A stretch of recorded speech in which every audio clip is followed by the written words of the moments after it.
선생님들 이 장면 기억나시죠? 작년 9월 19일 날 문재인 대통령께서 능라도 5월 경기장에서 약 15만 명의 평양 시민들 앞에서 연설을 하는 장면입니다. 이 자리에서 문 대통령은 백두 산라까지 이 아름다운 강산에 더 이상 핵무기도 핵기업도 없는 평화의 터전을 만들어서 후손들에게 물려주기로 김정은 위원장과 굳게 약속했습니다 라고 얘기를 합니다. 그 얘기를 들은 15만 명의 평양 시민들이 일제히 일어나서 열렬한 박수로 호응을 했었죠. 제가 뽑은 작년도 남북관계의 최고의 명장면이자 문 대통령 본인이 뽑은 또 최고의 명장면이기도 합니다. 그런데 저 자리에 모여있던 평양 시민들은 불과 얼마 전까지만 하더라도 본인들이 허리띠를 졸라매서 만든 이른바 국가 핵무력에 대해서 상당한 자부심을 갖고 있었습니다. 그랬던 사람들이 어떻게 대한민국 대통령이 와서 핵무기와 핵기업이 없는 평화의 터전을 만들자라고 얘기를 했을 때 그렇게 열렬한 환호를 보냈던 것일까? 그 이유를 우리가 한번 상상해보고 그 이유를 추적하는 것은 대단히 중요한 일입니다. 그 장면을 이해하기 위해선 바로 이 장면을 이해하셔야 됩니다. 1950년 11월 30일 트루먼 대통령의 기자회견의 한 장면입니다. 이 당시 시점은 유엔군이 38선을 돌파해서 북진 통일을 눈앞에 둔 시점이었다가 중국군의 전면적인 개입으로 인해서 유엔군이 수세에 몰리는 그런 와중에 트루먼이 기자회견을 통해서 이렇게 얘기를 합니다. 우리는 지금 이 시간부로 필요한 모든 조치를 취할 것입니다. 이렇게 얘기를 하니까 앞에 있던 기자 한 명이 손을 들고 질문을 합니다. 거기에는 원자탄도 포함됩니까? 라고 하니까 트루먼은 우리가 갖고 있는 모든 무기가 포함된다라고 답을 하게 됩니다. 미국 대통령이 공개적인 자리에서 핵전쟁을 강력하게 시사를 한 것이죠. 그 결과로 이어진 게 바로 이 장면입니다. 1950년 12월 말에 있었던 흥남부두 철수 작전입니다.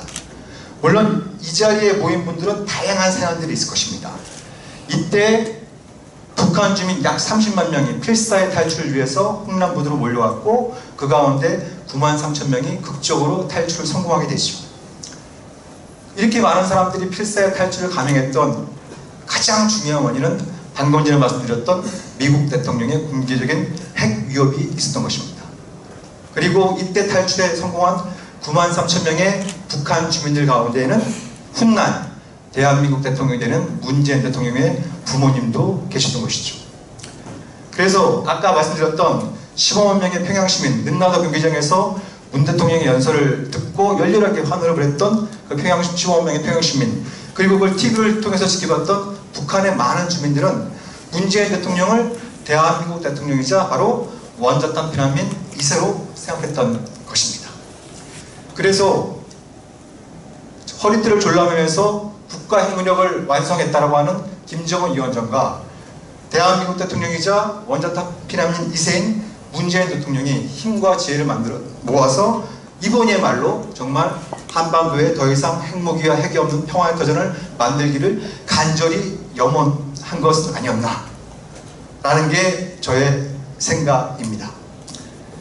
이렇게 말씀드리면 저 친구 역시 좀 이렇게 종북적이구나, 친북적이구나 이렇게 좀 생각하실 것 같아서 제가 그 혐의를 싣고자 미국의 대표적인 통신사인 AP통신이 2010년도 10월 10일자에 보도한 내용을 한 대목을 소개를 해드릴까 합니다. 2010년이면 아시다시피 한국전쟁 발발 60주년이 되는 해이고, 이때 AP통신이 한국전쟁 때부터 이 시기에 이르기까지 미국 정부의 비밀 해제 문서를 분석한 결과 이런 결론을 내리게 됩니다. 1950년대부터 오바마 행정부에 이르기까지 미국은 반복적으로 북한에 대해 핵무기 사용을 고려해왔고 계획해왔으며 위협해왔다. 이러한 미국의 핵위협은 북한에게 핵무기를 개발 보유할 구실을 주고 있다. 북한은 이러한 기본적인 문제가 해결되지 않는 한 핵무기를 포기하지 않을 것이다. 조선중앙통신이 아니라 미국의 AP통신이 보도한 내용입니다. 그래서 우리는 여기서 한번 질문을 던져볼 필요가 있습니다. 미국은 혹은 우리는 1950년부터 가해져 왔다고 하는 미국의 핵위협을 해결하기 위해서 어떤 노력을 기울였는가? 혹시 이런 식으로 주장을 하면 친부가 아니냐, 종부가 아니냐 이런 어떤 색깔론을 덧씌우기에 바빴던 것은 아닌가? 그러던 사이에 북한이 기어코 국가 핵무력 건설을 완성을 하는데 결과적으로 그런 방향으로 유리했던 것은 아닌가, 이런 부분들에 대해서는 좀 자문할 필요가 있다라고 생각합니다. 즉 우리가 혹은 미국이 북한에 가해져 왔던 70여 년간의 핵위협을 해소할 수 있는 현실적인 경로를 찾지 못하는 한 북핵 문제 해결은 한 발짝도 다가서기 힘들다고 하는 것이 지난 수십 년간의 역사의 교훈이다라고 생각을 합니다. 자, 그러면 여기서 이제 또 주목할 게 한 가지 있습니다. 우리는 한반도 비핵화란 말을 귀에 못이 박히도록 들어왔습니다. 근데 이 비핵화는 유독 한반도에만 적용되는 표현입니다. 요즘 논란이 되고 있는 이란 핵협정, 이란 비핵화 협정이라고 표현하지 않습니다. 그죠? 예. 전 세계 여러 지역이 비핵화되어 있다고 하는데 비핵화라고 표현하지 않습니다. 비핵지대라고 표현합니다. 저기 동북아에 있는 몽골 같은 경우에는 몽골의 비핵화라고 표현하지 않습니다. 몽골 비핵지대라고 표현합니다. 근데 왜 유독 한반도만 비핵화라는 표현이 이 하나의 그 보통명사였던 비핵화가 한반도에서 고유명사처럼 된 것인가? 이른바 북핵 문제가 대두됐던 1991년 8월 6일 7일 이때 하와이에서 당시 아버지 부시 행정부의 국방부 차관이었던 폴 월포이치와 청와대 외교안보 수석인 김종인가 만나서 이렇게 얘기를 나눕니다. 월포이치가 북한이 제안해온 비핵지대는 북핵 문제 해법이 될 수 없습니다. 우리는 비핵화를 추구해야 합니다. 라고 얘기합니다. 이거에 대해서 김종인 수석은 동의합니다. 라고 답변했다고 제가 찾아낸 미국 비밀문서에 기록되어 있습니다. 그러면 여기서 우리가 질문을 던져볼 수 있겠죠. 왜 미국은 비핵지대를 거부하고 비핵화를 제시한 것일까? 예. 이거에 대한 질문을 찾는 과정은 이때 역사적 진실을 찾는 것뿐만 아니라 오늘날 한반도 핵 문제, 그리고 앞으로 한반도 핵 문제를 풀어나가기 위해서 굉장히 중요한 질문이다 라고 말씀을 드릴 수 있을 것 같습니다. 그러면 제가 왜 한반도 비핵지대를 얘기하는지 좀 말씀을 드리고자 하는데요.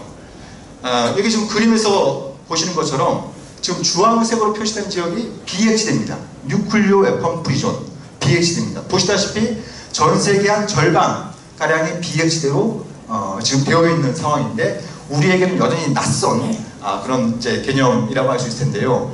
한반도 비핵지대라고 하는 것은 남북한이 비핵지대 내 당사자들로 조약을 체결하고 미국, 중국, 러시아 등 공식적인 핵보역들이 비핵지대 외 당사자로 이 조약에 참여하는 구도를 일컫는 겁니다.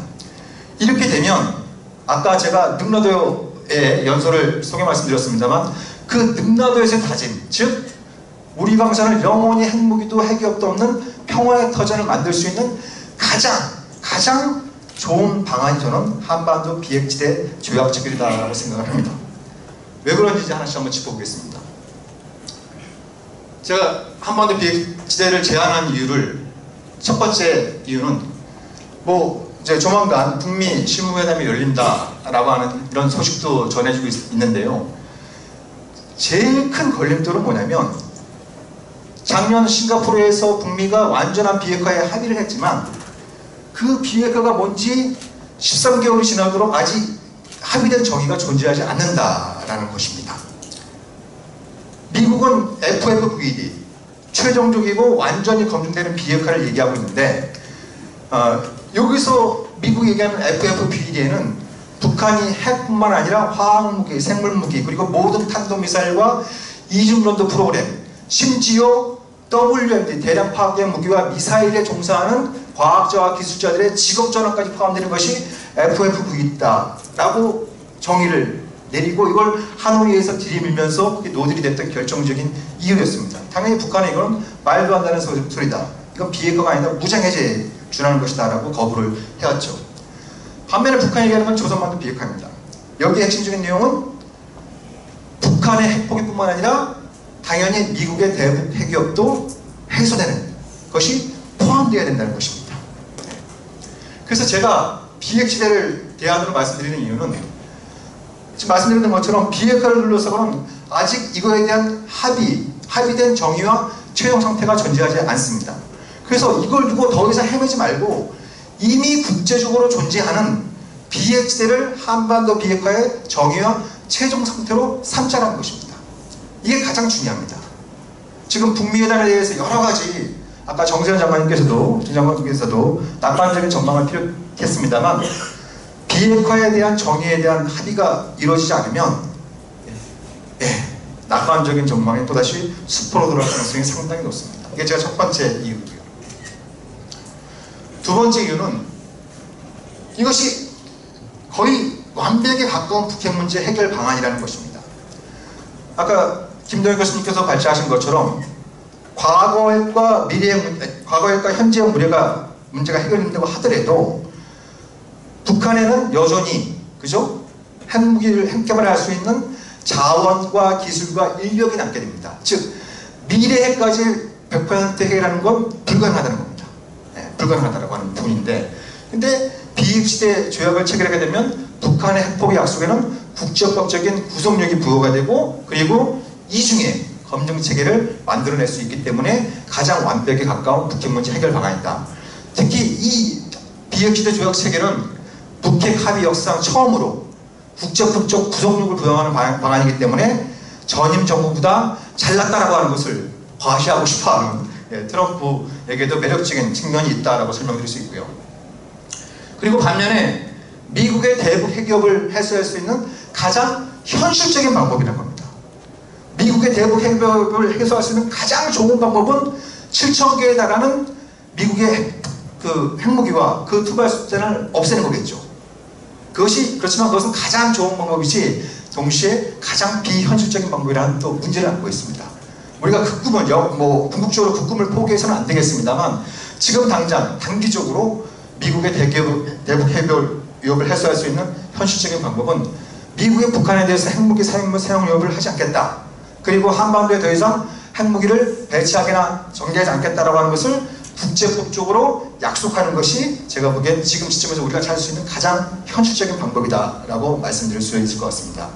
이것은 곧 과거의 김일성 주석이나 김정일 국방위원장이 얘기했던 조선반도 비핵시대 혹은 비핵화에 가장 가까운 것이기 때문에 김정은 위원장으로 하여금 명예로우면서도 병집범적인 선택을 가능케 하는 그런 측면이 있다라고 말씀드릴 수 있을 것 같습니다. 또 중요한 문제가 뭡니다. 한반도 평화체제 구축 과정에서 가장 뜨거운 감자, 가장 어려운 문제를 뽑으라고 한다면 많은 분들이 바로 주한미군 문제를 뽑습니다. 근데 이 한반도 비핵지대 창설은 이 주한미군 문제 해결의 실마리를 찾을 수 있다는 점에서 굉장히 중요한 부분입니다. 그것은 곧 전략자산 없는 주한미군이라고 하는 개념의 도출이 가능하다는 것입니다. 아까 말씀드린 것처럼 한반도를 비핵지대화하고 여기에 미국이 조약의 당사자로 이걸 서명하게 되면 핵무기 및 그 투발수단을 전개할 수 없는, 사실상 전략자산을 배치할 수 없는 상황에 도달할 수 있기 때문에 이 방안을 말씀을 드리는 것인데요. 근데 지금 보면은 그렇습니다.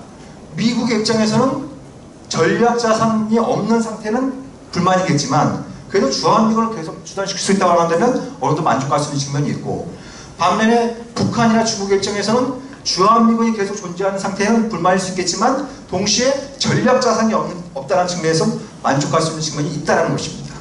우리가 주한미군 문제에 관련해서 상호 만족할 수 있는 방법을 찾으러 간다면 저는 바로 이런 방식이 아닌가라는 생각을 갖고, 특히 많은 전문가들이 얘기하는 것이 평화체제의 최대 번뇌를 얘기하는 것이 미중 간의 패권 경쟁입니다.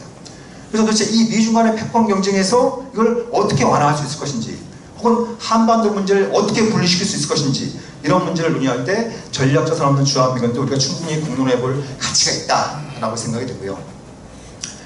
그리고 한국의 안전보장 측면에서도 탁월한 효과가 있습니다.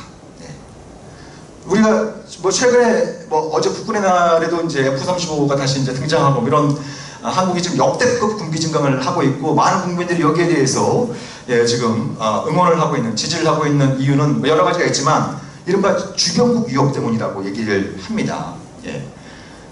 그거는 또 말씀드리기 시작하면 또 이제 또 많은 시간을 잡아먹을 수 있으니까, 제가 비핵지대가 왜 한국의 안전보장 측면에서 탁월한 효과가 있냐고 말씀드리냐면, 이 조약에는 미국만 들어오는 게 아닙니다. 중국, 러시아도 당연히 들어오게 되어 있습니다. 그리고 제가 접촉해본 중국, 러시아 관계자들은 중국이나 러시아는 이거에 대해서 반대할 이유가 없다고 얘기를 하고 있습니다.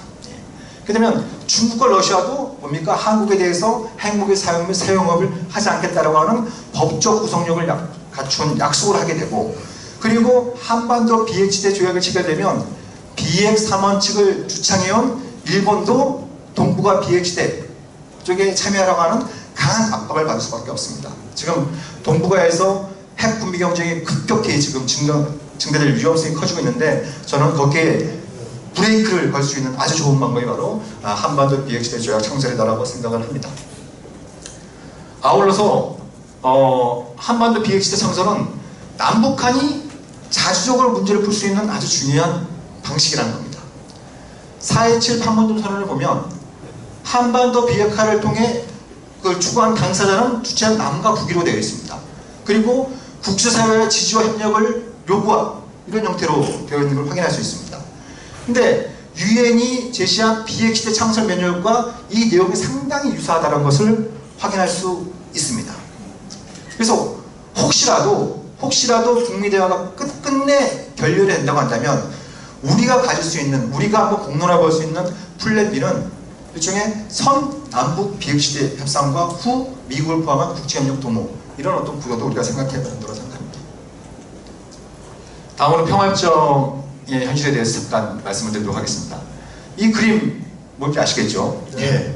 1954년 7월 27일 날 판문점에서 정전협정에 사인하는 장면입니다. 이 정전협정의 4조 60항에는 3개월 내에 평화협정 협상을 시작할 것을 건의한다고 되어 있는데, 이 3개월이 지금 곱하기 22가 되어갖고 66년째 평화협정 체결원고사하고 협상을 개시해본 적도 한 번도 없습니다. 그죠? 가만히 한번 곰곰이 살펴보시죠. 한 번도 평화협정 협상을 시작해본 적이 없습니다. 그 문 앞에는 몇 번 가봤지만 문 앞에 갔다가 항상 발길을 되돌리는 과정들이 반복해 왔다는 것이죠. 그래서 이게 이제 말이 되느냐, 좀 더 토론 시간에 많은 얘기를 읽겠습니다만, 제가 제시하는 로드맵의 핵심은 올해 내에 평화협정 협상을 개시해서 1년 정도의 협상 기간을 거쳐서 한국전쟁 발발 70년이 되는 내년에 평화협정 체결을 목표로 힘과 지혜를 모아보자 라는 것입니다. 어떻게 하면 이게 가능할지 말씀을 드려보도록 하겠습니다. 먼저 방금 말씀드린 것처럼 평화협정을 체결하려면 이거 시작을 해야 됩니다. 협상을 시작을 해야 되죠. 그러면 협상 시작의 시점과 조건은 언제가 적절하냐? 여러 가지 변수들이 많이 있습니다만 제가 판단하기 가장 중요한 것은 역시 비핵화 문제와 연동시켜서 이 계획을 짜는 것이 아주 중요한 부분일 텐데, 평화협정 협상 개시의 1차적인 조건은 포괄적인 합의입니다. 포괄적인 합의.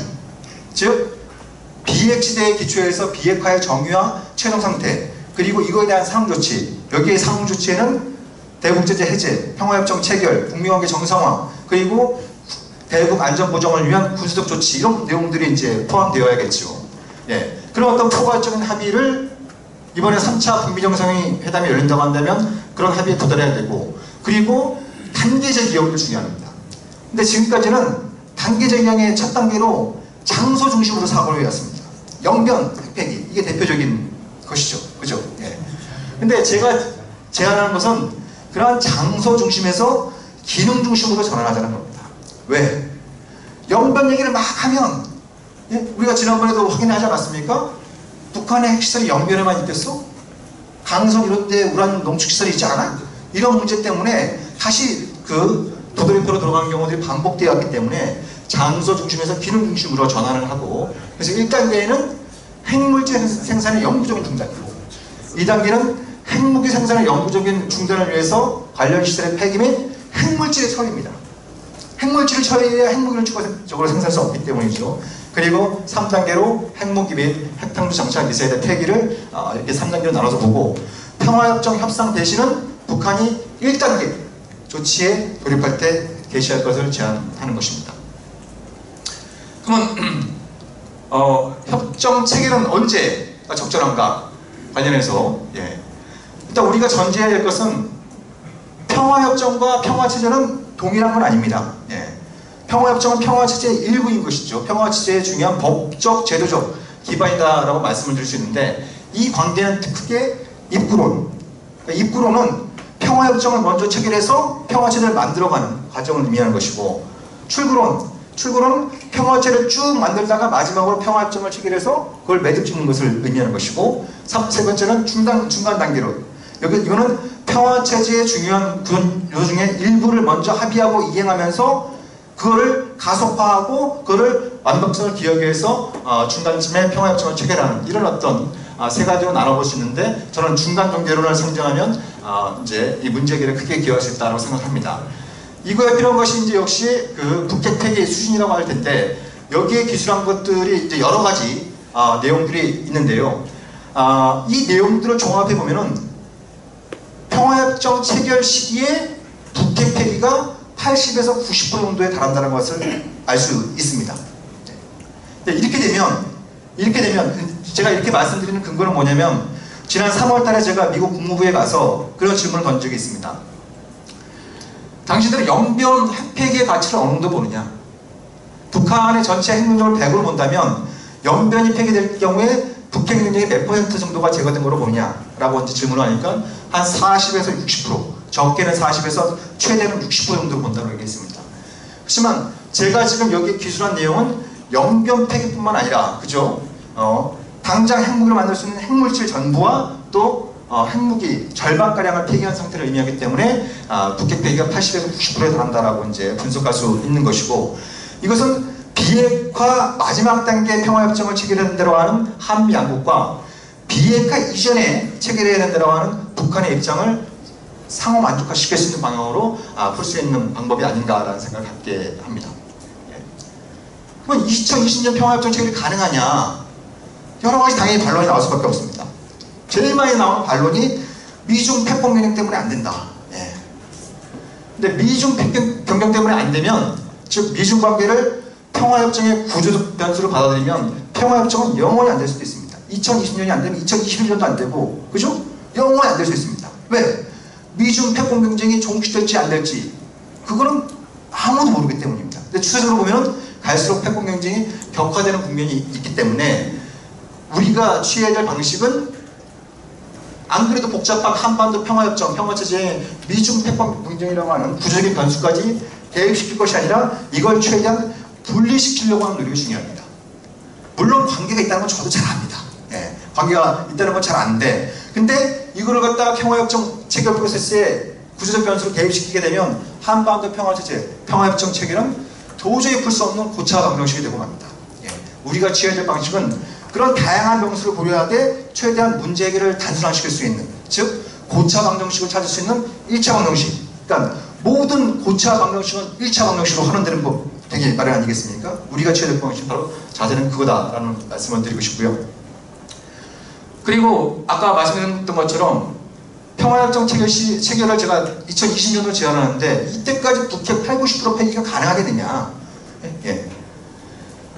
저는 대안을 찾으면 가능하다고 생각합니다. 이미 그 존 볼튼과 함께 리비아식 모델은 날아갔습니다. 아마도 북한은 북한 내에서 폐기를 선호할 텐데 여기에는 상당한 시간이 따를 수밖에 없습니다. 그래서 제가 대안으로 제시하는 것은 바로 러시아로의 반출입니다. 러시아로의 반출. 러시아는 세계에서 핵무기를 폐기해본 경험이 가장 많은 나라입니다. 제가 이쪽 전문가한테 확인해본 결과 그때 사용했던 특수 장비, 핵 폐기에 필요한 특수 장비도 거의 그대로 갖고 있습니다. 북한과 러시아는 철도와 도로로 연결되어 있습니다. 그리고 해커 박사가 얘기한 것처럼 핵무기 폐기는 그걸 만든 사람이 가장 안전하게 할 수 있습니다. 즉 북한의 핵무기를 러시아로 반출할 때 그 무기를 만든 북한의 과학자와 기술자도 동행을, 물론 제목이 동행입니다만 같이 동행을 하게 된다면 안전하고도 신속한 폐기가 가능하다는 것도 우리가 한번 생각해 볼 수 있습니다. 한 러시아 전문가는 충분히 러시아로서 받아들일 수 있는 아니겠지만 그 전제는 비용 문제 해결과 북한의 요청이 있어야 가능하다, 이런 입장을 내기로 했습니다. 결론적으로 제가 드리고 싶은 말씀은 여기 제가 적어놨습니다만, 가능성의 예술로 불리는 이 정치 외교에서 시간의 중요성은 물리적인 길에 있는 게 아니라는 겁니다. 그래서 바로 화학적인 더 중요한 것이죠. 그래서 2020년 평화협정 체결이 너무 과도하고 비현실적인 목표다라고 여기기 전에 이것을 가능하게 하는 조건과 환경, 그리고 무엇보다도 우리의 실천을 결집해내는 것이 저는 더 중요한 것이 아닌가라는 생각이 듭니다. 그래서 이 한반도의 앞날에 대한 전망은 넘쳐나고 있는데요. 안타깝게도 우리 스스로 대안을 만들고 이걸 실천하려고 하는 노력은 부족하지 않았나 하는 생각이 듭니다. 미래에 대한 최후의 전망은 우리가 원하는 미래를 스스로 만드는 것이 아닌가, 그렇게 저는 믿고 싶습니다. 그런 믿음을 여러분들과 함께 공유하면서 제 말씀을 마치도록 하겠습니다. 감사합니다.